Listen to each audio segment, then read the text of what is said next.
So I'd like to introduce to you Dr. Heather Hill.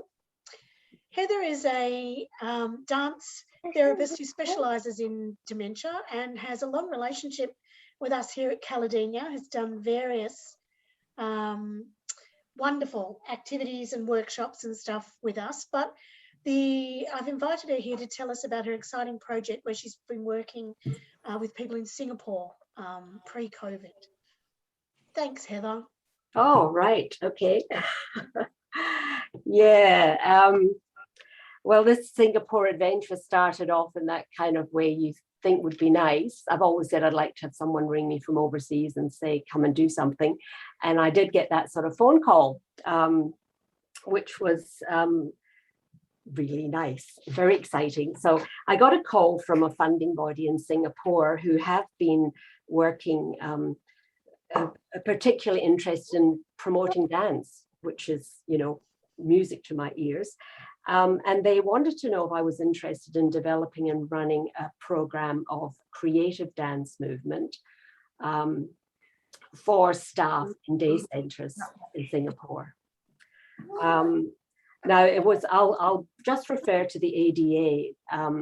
It was Alzheimer's Association Day Centres. They now call themselves Dementia Singapore, but ADA is kind of what I'm used to. So I will go on with that. Oh, there's someone else coming in.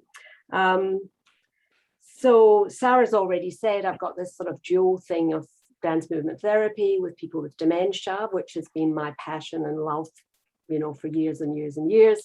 And then that sort of led to the PhD studies in person-centered practice. So I just see that the dance fits really nicely. Meeting person-centered care was meeting an ethic that I fully identified with. It was nice to feel that I wasn't the oddball dance lady, but actually, that there was a larger picture that had the same ethic. So anyway,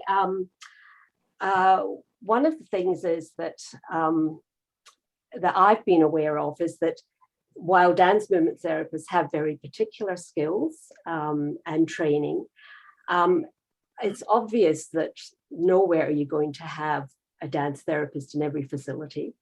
And so I have over the years sort of wondered about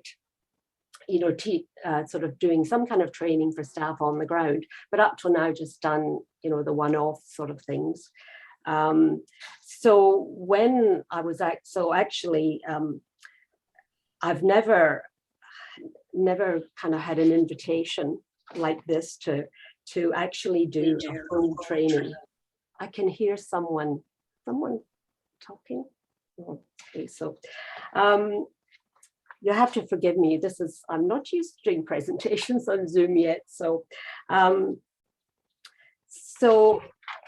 what had happened was the ADA, the Alzheimer's Association, had decided to embed dance in all the programs across 7 day centers. And so this was my opportunity to develop a really more comprehensive program over time. So it was to be a year program. So anyway, I did say yes, very, very quickly. So I'll just give you a little bit of background to the Singapore Creative Dance Project. The coordinator of the project, who'd been really involved for several years, was Dr. Felicia, who's an arts practitioner, a researcher, an arts educator, a community activist, you name it, she is it. And she'd been funded over a number of years by this funding body to promote the use of creative dance movement. And in 2015, they had actually done a research project with Changi, the community psychogeriatric program at Changi Hospital and the ADA. And it was a research project into the impact of person-centered creative dance on persons with mild to moderate dementia. So it involved a series of sessions over 8 weeks at 3 ADA centers with 37 participants. And the findings of that, I'll just quote their conclusion, was they assert the positive contributions of creative dance towards an approach and environment which promotes person-centered dementia care alongside enhancing improvements in the individual's perceived quality of life. During that study, some of the staff at the centres were given some preliminary training, and so on the completion of the study, they were actually starting to run some dance sessions. So the dance therapist who actually was involved in that study was Singaporean but not resident. So that wasn't going to be an ongoing, they weren't going to be able to use her. And so that's when they started this search, and they just Googled and found me. So I'll print that for you. so it was as a result of the really positive.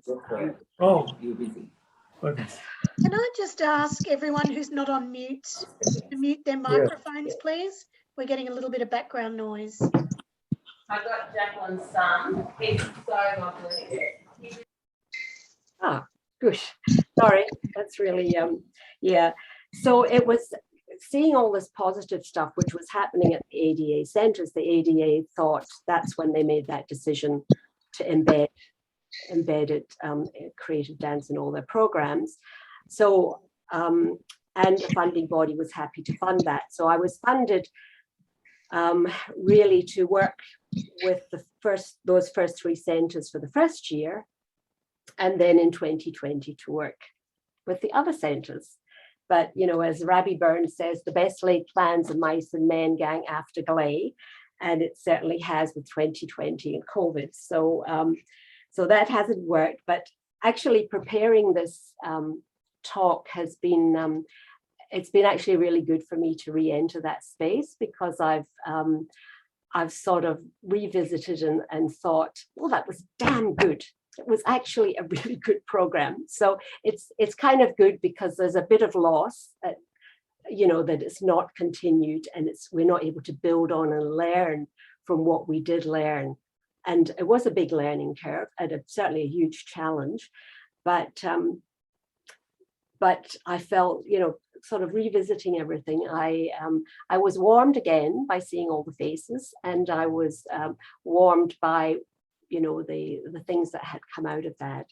So so just as a summary, the task was to develop and run a program of creative dance movement centres, dance movement for staff at ADA centres. And I just realized, in all my excitement, I actually didn't do a share screen. I just wanted to just show you, one of the things I did was a public meeting, and I just wanted to let you see, just so that you get some kind of sense of the, wait a minute, share. Hold on, first. Hold on, right. There it is. This was a public meeting for health professionals. And I always like to get a little bit of movement happening. So there they are. And this person here is Felicia, who was my person on the ground and did so many different things. And I showed this to Sarah the other day, and the first thing she says was, "Look at all those people so close together." So so this was part of, I guess, showing them a little bit about, connection. And I'll just make sure I've still got this. Yes, I do. Okay. Right.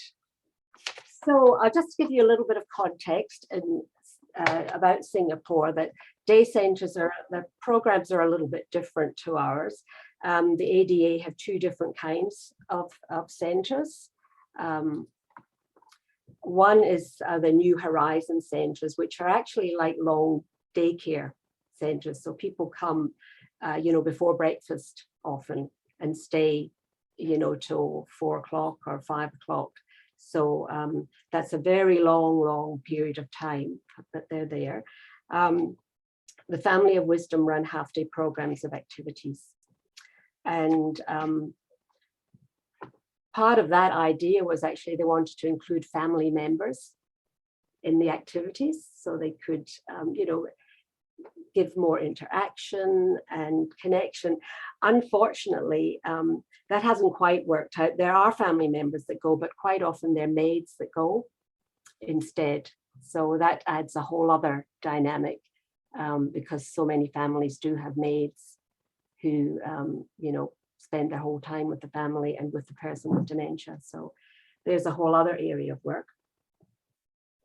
And then, of course, you've got the three main ethnic groups in the centres. I probably were more Chinese, Malay, and Indian. And those who are Chinese were those that speak English and those that speak Hokkien, which is a dialect, Chinese dialect. And there were also foreign staff from other parts of Southeast Asia. So you've got, you know, a mix of languages, and so you had staff usually picked up languages from the clients and, you know, and so somehow it all made sense. There also was issues with some of the staff. One staff member didn't speak English, so one of the others had to translate for her in our training session, which wasn't ideal.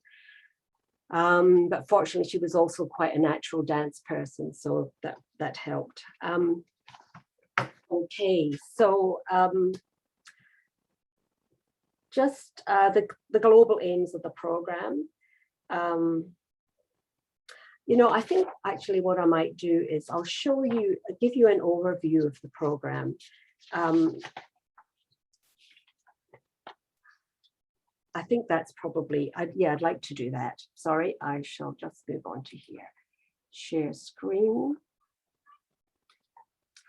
And I'll go to here. All right. So I was quite proud of the boxes actually. So, so this was at phase 1. So that was sort of January, May, and October. And so what we did, really, there was a great mix of, and if anyone has any questions, just I guess put it into the chat. But there were the phase 1, you know, 2 days workshop training with a week apart between each day. And then I did demonstration sessions. And then in between, Felicia worked with the staff on how to plan sessions. So you know, like when I wasn't there, Felicia was doing something with the staff so that, you know, this continuity.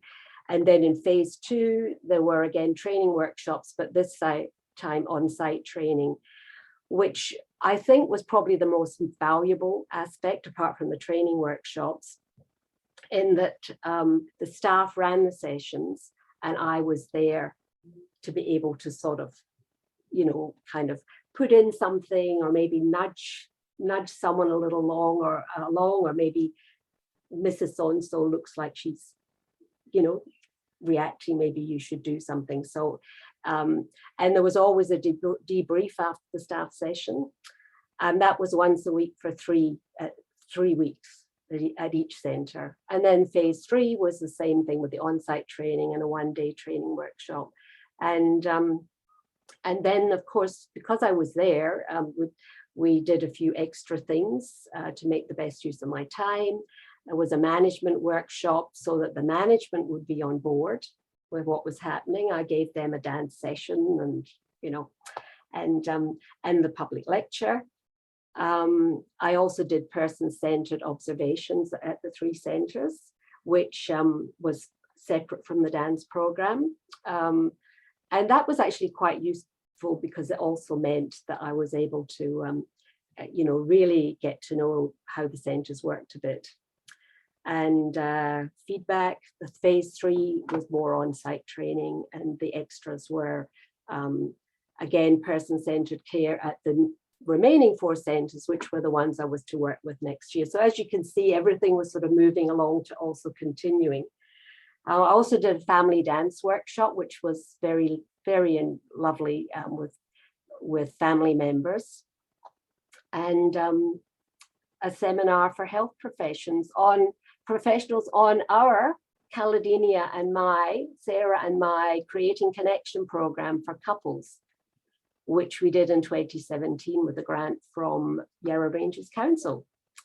And that actually, that was quite good, because I think it was, you know, the Creating Connection program, which I won't go into, but it was really talking about emphasizing the couple relationship and maintaining the relationship rather than separating couple and, you know, has the person with the dementia and the person who's the carer.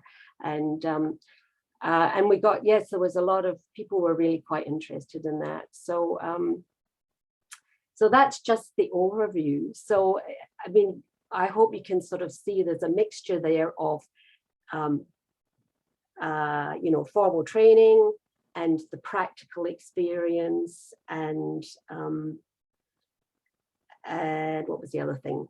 And also the really important thing was the in-between stuff. I should have mentioned after phase 2, Felicia videoed, the staff had to do a video, have a session videoed each month for 3 months. And the videos were sent to me and I gave them feedback.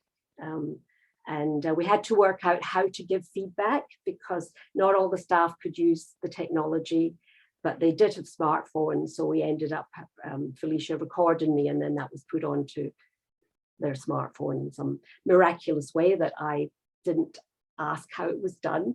So Felicia did that.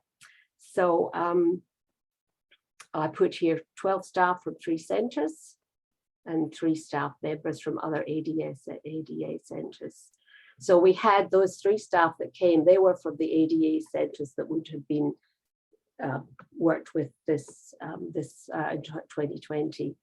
So so that's the overall look of it.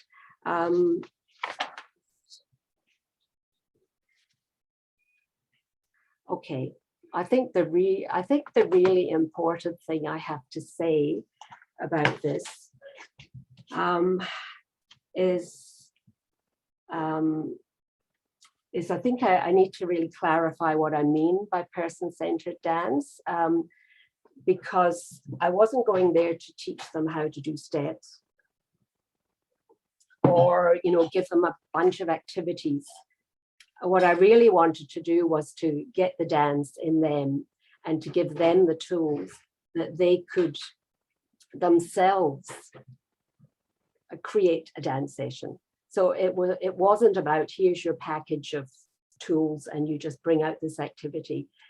It wasn't that at all. It was giving them some of the tools to create the activity, but also the ethic behind the activity, and the ethic of improvisation, responsiveness, and so on. So I'll just give you a quick thing about what I meant by dance and what I mean by person-centered and how they relate. And that I did note here that if you were an Indigenous audience, and there may be Indigenous people among us, I probably wouldn't have to explain that dance is a valuable thing. But, you know, in our sort of society, dance is just seen as a kind of frivolous little extra. And whereas I think it's totally life enhancing and life giving. And given what people with dementia go through, I think it's actually one of the best ways, among other arts as well, to connect with people.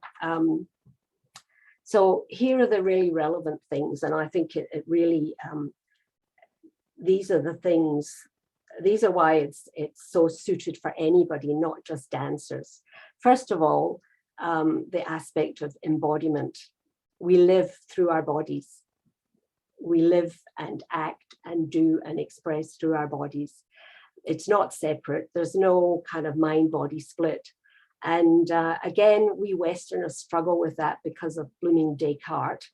And I think therefore I am, which, you know, has put that, it's molded it into our society. But actually, you know, people are realizing we are embodied people, embedded in a community, embedded in an environment. And historically, dance has been an activity of human activity of expression and communication. So it's a natural way to, it's been used to celebrate, to grieve, to educate. So it's quite it's not linked to performance or technical ability. And the other really important thing that I found was one of the most important things in our dance program was the aesthetic. That you're not talking about, aesthetic sounds like, people going around and smoking cigars and wearing fancy hats and being terribly, terribly, up there somewhere. It's really about, feeling, it's connection to feeling. It's about, transformation, having that experience that takes you out of yourself, that means perhaps you can do what you normally think you can't do. So I guess what I feel for people with dementia, that this is it allows us to communicate with people who are not as able to verbalize. So we're actually communicating at the level they need. And so it's a way for them to be accepted as they are, because we just meet them where they are. It's a way for them to express themselves. It's a way for them to be in relationship and connection with others, and to experience transformation, which comes through an arts experience. So that's why I did do a lot of emphasizing of how to create an environment that makes it dance. The other important pillar is, of course, person-centered practice, which is about recognizing the individuality of the person and affirming their abilities and that they have something to offer. So important. And I think, although, there's the thing about sort of Asian people tend to be more respectful of older people, they're also, they're very protective, but I think they also don't always expect a lot. But it's certainly not alone in Asia. We have that too, is not expecting very much. And the other thing is the relationship, the emphasis on how you're not delivering activities. I don't know if it was to Sarah I sent an absolutely, I was so infuriated. I saw something at somewhere or other where a person was, it was just a little clip showing the staff member leading an exercise session. And she was just, no interaction, or even if it's an exercise session, she wasn't in it, she wasn't there, she wasn't with them, and then she wonders why they're just sitting there slumped over still and not particularly engaged. So it's how, and it's also being creative partners, or partners in a creative enterprise.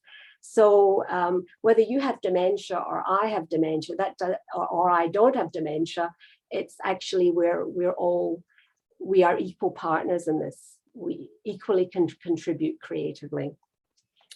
And then the other thing about person-centered care is that meaningful engagement. Not just. It doesn't mean you have to give dance to dancers, or that you can't ever give someone an activity they haven't been interested in the past or whatever. But it means that these things need to engage the person. So in a dance session, the person may never have danced in their life, but it may be that some movement might attract them. We have done a bit of fishing with the men or whatever, some as a starting point, or it may be just the relationship, the invitation that you want to. I know you want to dance.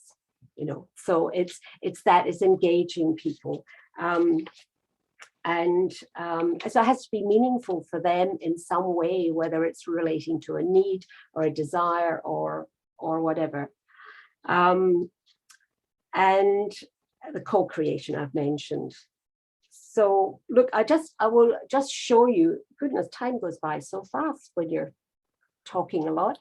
I will just show you the program just to give you an idea of what I was trying to do. And yeah, I'll show you that, and then we'll, okay, the program, share. Okay. All right. So this is the program. So I put person-centered ethic in the middle. And around that was, we did actually talk about positive person work and how we could relate that to the dance experience. So a positive person work might be something like, let me see, there was one, I give you one example.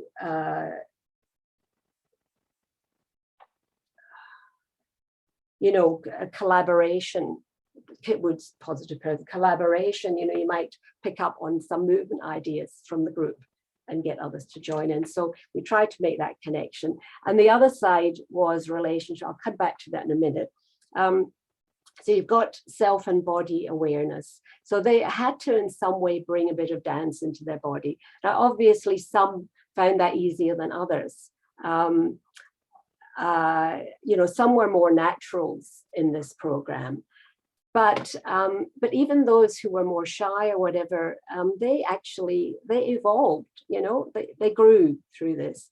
So first of all, if you don't have any awareness of your own body, if you don't can't kind of bring the dance into your body, then it'll be very hard for you to engage other people. And then there were all the sort of, you know, the technical stuff, the materials of dance, the qualities of movement, music, props, and a lot of improvisation, how they could. So it might be they could do, you know, I would say there is a special Laban movement analysis that I use as the basis. So I won't go into all that, but, you know, it might be that they could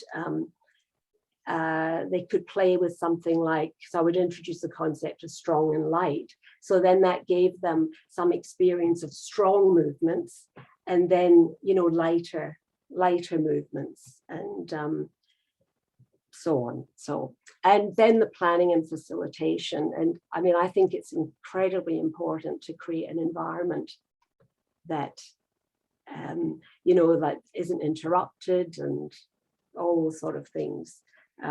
So you have to, and also things like how you begin and end sessions.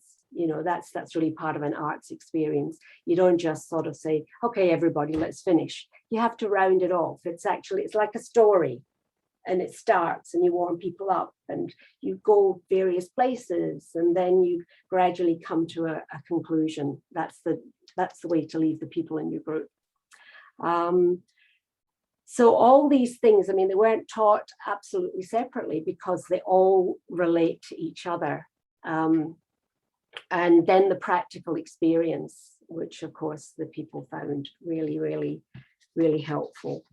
So I'll just very quickly, I will show you the, now I need to stop sharing this one, I think. And I will share this one. Okay, I'll share. And oops, sorry about that. I'll need to unshare. I thought it was too good to be true. I'll try again.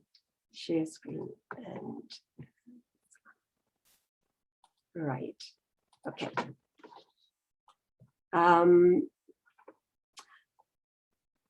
Okay, now can you, right. I'll just give you a little bit of an image. That actually is the director of the ADA, Teresa, who was hugely supportive. So just, you know, a little bit of connecting. they actually found it really, I was surprised. I really thought, you know, Asian people are supposed to be more, you know, restrained and things. Oh my God, they went for it. So, I mean, I was kind of prepared for gradual bringing them into something like dance, and they just went whoosh straight into it. So it was a lovely surprise. This is them making connections between how they have felt in the dance session and the needs of people with dementia. So they had, you know, on 2 different sheets, and then, you know, to compare how dance might therefore be useful for people with dementia. This is on-site training with Lily and one of the centers. And these are my students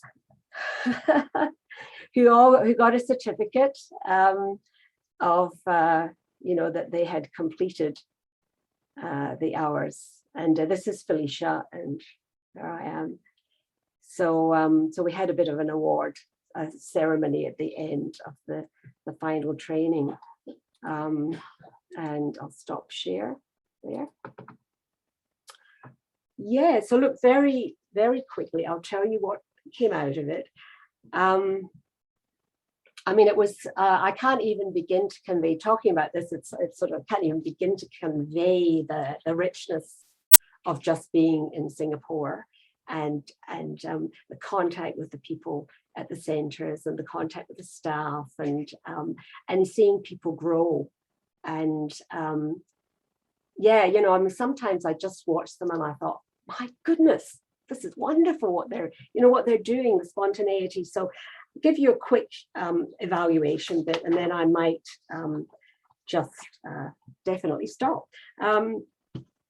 First of all, the actual, you know, obviously my focus was on the training, the staff, but of course spent a lot of time in sessions, and you know, the participants with dementia were so much more enlivened and by the more creative relational work. And also those who were not, you know, who were much more withdrawn, they also were able to be brought out, because one of the things that, you know, one staff member was particularly gung-ho, and she was so energetic, which is lovely. But when she was with more withdrawn clients, she could just overwhelm them. So I had to very tactfully over time make the point that maybe just it's lovely, but maybe just look at this person and just see what do they need, what's their energy level. And so there was much more in terms of the staff actually being more aware that this was a twosome thing, you know, this was a relationship. Here's the feedback from the staff. They felt they were better able to engage with clients. They felt it was meaningful for the clients, and that they were able to then express themselves more freely. And they felt that they were more flexible and versatile in adapting programs to the needs of the people. And this made them more confident in finding new ways to work.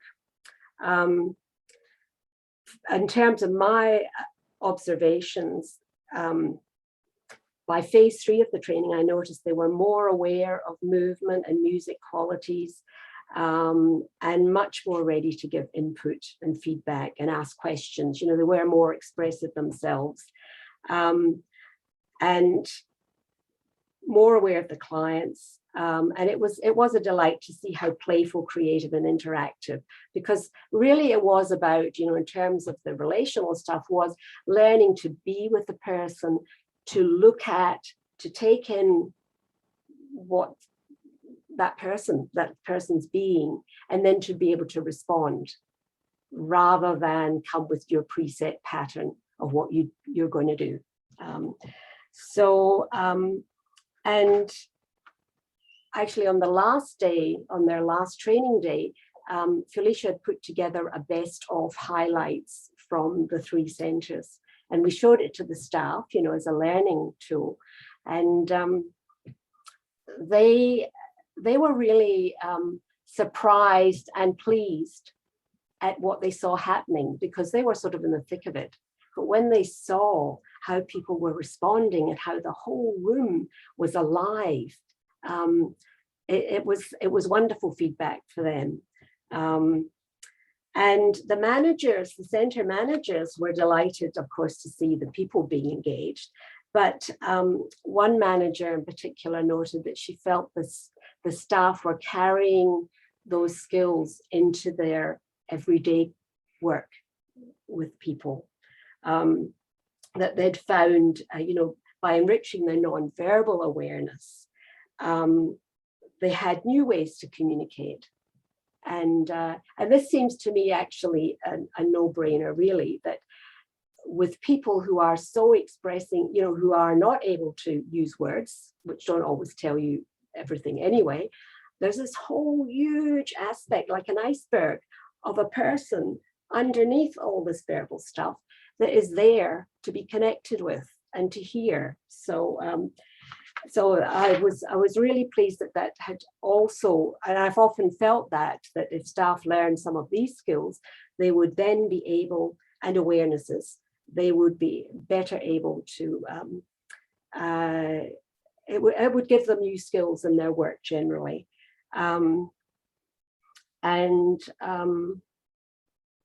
Maybe I'll leave it there. There are a couple of other things about, what I've learned and everything. I should just say that for 2020, the managers from the two of the original centers were going to send the remaining staff to be trained. So that's a big commitment. And at the end of 2019, dance programs were held at least once a week at each of the 3 centers. So not so sure about now. I think possibly at 2 of them, a proper dance center session. But yeah. So maybe I'll just say the one really one of the big learnings for me was, or several of them, was the continuity and the length, allowing the staff to start to integrate what they were learning and then to be able to enact it and in the real life situation. And for me as a trainer, to actually let go of my perfect ideal session and work with them to make it so that they could make it work, help them to make it work for themselves in their situation, as opposed to, you go to a training session somewhere and it's only a day anyway, and you come back and there's no support, and you don't know how do you make this perfect thing that you got in the training fit in your context. So I think that was one of the really strong things.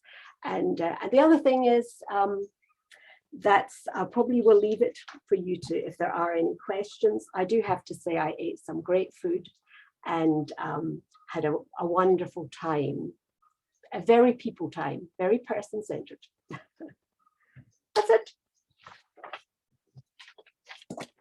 Thank you, Heather. That was really interesting.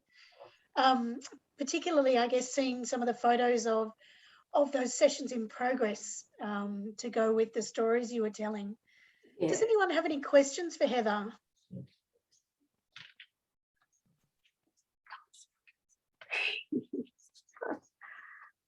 I've got one. I've always got one. Yeah.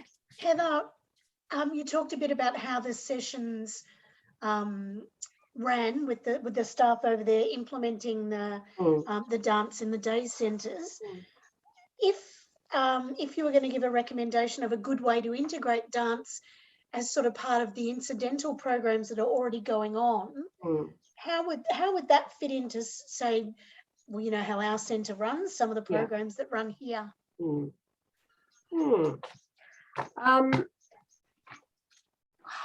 So when you're saying that along with the incidental sessions, I guess I mean, instead of running a whole session about dance, how could we integrate it into the day-to-day stuff that we already do? Well, I do think some of the non-verbal you know, if you come back to that idea about embodiment, and then, you know, people use the word nonverbal communication, which I personally don't like that much, because, you know, nonverbal communication seems to be reduced to a, you know, it's quite a, it's not a very rich or meaningful term for me, because it often is, oh, you know, if you cross your legs, this means this, or if you do this, this means it's very simplistic. Yes, exactly. So there's a much richer thing. So I think, and I have a friend in the States, a dance therapist, who has been doing work with staff, just kind of refining that nonverbal awareness. So so in that sense, yeah, you see, that's the thing that that this, like Singapore, is very much about teaching them dance, and then as part of that they did learn about nonverbal. But you know, the other way you can go is to actually use focus on sensitizing yourself to the nonverbal, you know. And I mean, as we know, people with dementia are exquisitely attuned to the nonverbal, and so I think we all, you know, so things like, you know, personal space, modulating your energy, how you approach. I mean, some of the staff will very probably, because knowing what Caledonian is like, do these, a lot of these things subconsciously or whatever. But I guess it never hurts to just, you know, raise that awareness a bit more. And certainly, you know, from what I've seen over the years in other centres, there is, you know, like, I mean, I worked a lot in, you know, more institutional context, is the, you know, the abuse that's happening. It's not kerosene baths, but it's abuse in, you know, invading people's space, or coming at them this, or saying, come on, dance, or, you know, all this sort of stuff. And I feel that, you know, there is so much that if staff could learn and get to experience. How does it feel if you're really withdrawn in yourself and someone comes up and puts their face right in yours? You know, if they experience it, I think that's, you know, so it's experiential, experiencing what it's like. Is I guess what I've done in trainings in the past. Yeah, so I think that would be a useful, yes. But I'm biased, of course. But I do think that in our society generally, we have lost a lot of that sensitivity to, you know, and we've had to, in a way, because we're constantly bombarded. You know, we're having to put up shutters because we're bombarded with this and that, and phones ringing, and, you know, so yeah, that's it. I just wondered if anyone had any experience of this sort of, or dance programs, or dance, or if it. This is Heather. I'm the wife of somebody with dementia, so I visit him every day. But my background is that I'm a neuropsychologist, and I worked with premature babies, and I also worked with a music therapist. Yes, who worked with very sick babies at our children's hospital, and I was super sensitive to the body language of the baby. Yeah. But to see her work was like something out of this world. So the things that she would, so these babies were newborn babies, and they'd just been born, newborn babies, and very, very sick, you know, like, you know, whatever it's called, with their stomachs hanging out, or, you know, they've got really terrible things wrong with their body. And so they have lots of interventions. And so just like premature babies, they start being very scared of anyone touching them or even coming near them. They have, in fact, when I was once assessing a baby, I just touched the baby and the baby turned blue, and took my hands off, and then touched the baby again and she turned blue again.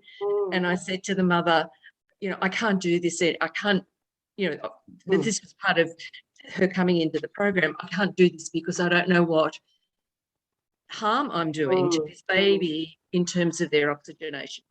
But this friend of mine who was the music therapist, the way she would work is she would go to the baby and she would just sing a hello to the baby. And it would be, and she would have a way to do it. It was very throaty and very simple. So she might have said something like, "Good morning, Joe."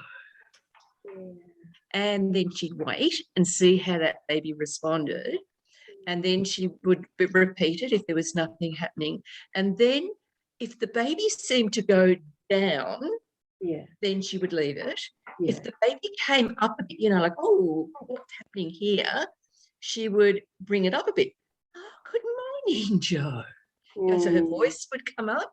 And so and my role in that study was to look at the effect of the music intervention on the babies.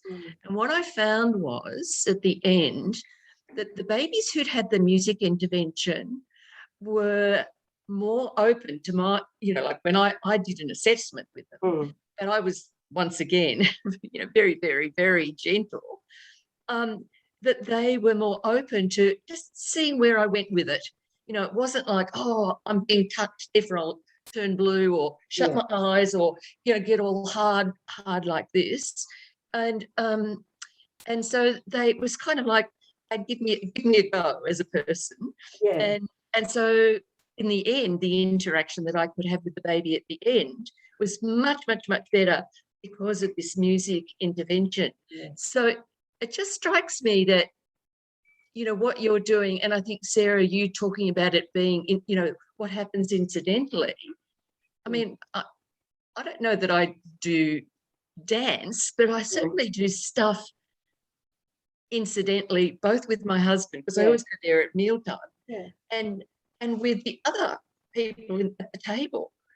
So I mean, you have a body, and it's an expressive body, and so it's expressing itself all the time. So that's where I think we're often, you know, it's being mindful too of our bodies. I mean, obviously you've, you know, with your background, you've been learning all that stuff anyway. But but it's so and it, you know, there are two people at my husband's table who don't speak at all. Like my husband speaks all the time, but he can't understand what he's saying.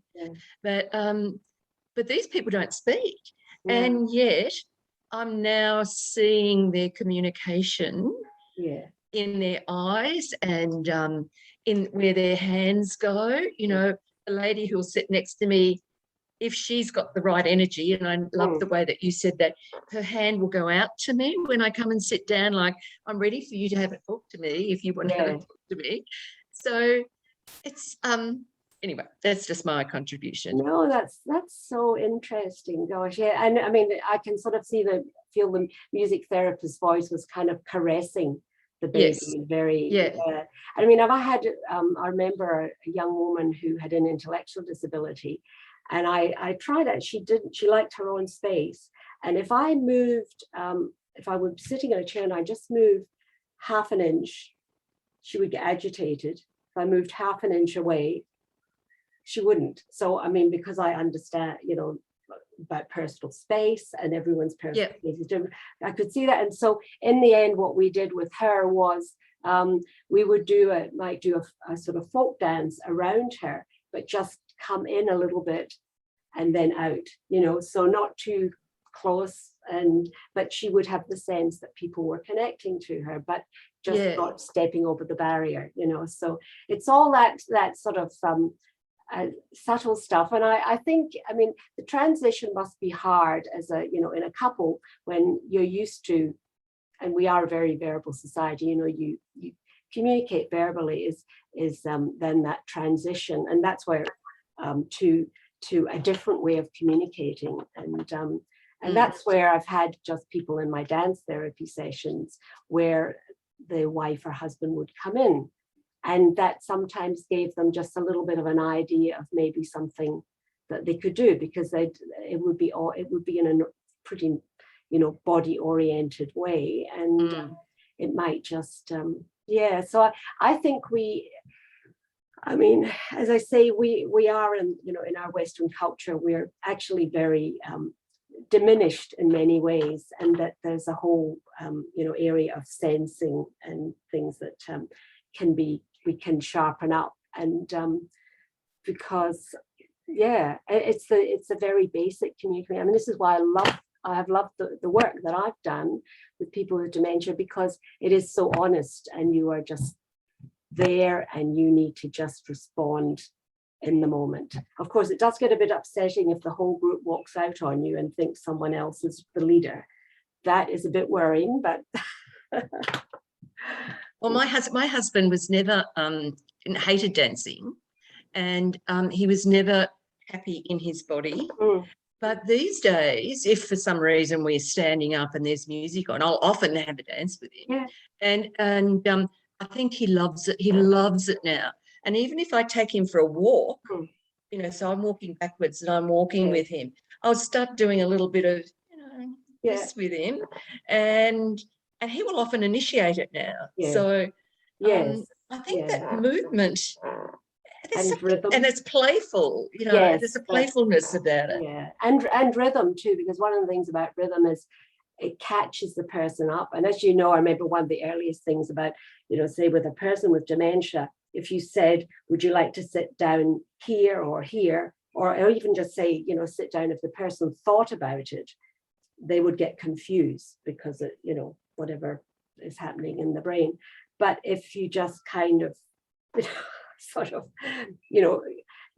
kind of did it so that it was in that, the whatever, I don't know, subcortical functioning that goes on, that the person would just do it, So what did you do? Because I know there's a lady who whatever you ask her to do, she does the exact opposite. If you ask her to eat or to sit down, she'll stand up. And if you ask her to stand up, she'll sit down. And, so what did you just say to do?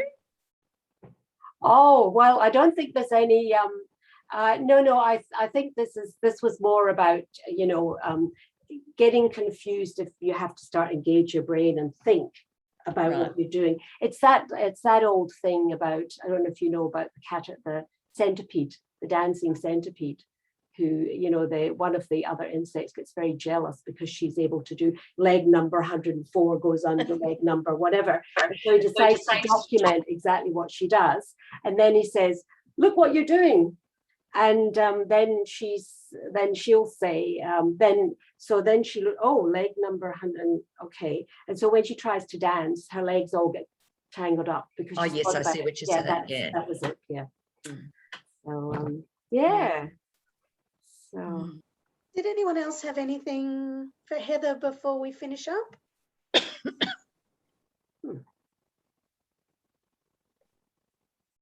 Heather, thank you so much. We really liked having you here. It was great to listen to. Yes, thank you. Thank you for the invitation. And another incredibly worthwhile project, I think. Yes. Okay. I shall leave you. Keep your meeting going, don't you? No, we're just about done, unless anyone's got anything burning they'd like to say. I'll put this video up on the website and let everybody know it's there. We had quite a few people who couldn't be here today and were very interested. Right. So I'll do that. Good. Thank you for the invitation, and I'll look forward to my joke of the day later on. Thank you, Heather. Thank you. Thanks a lot. Bye, everyone. Bye-bye. Thank you. Oh, Lee. Hello, Lee. Hello, sorry, I came in late. It'll be on the website. Enjoyed it. Thank you. Bye-bye. Bye, everyone. Bye, Sophie. Bye. Bye.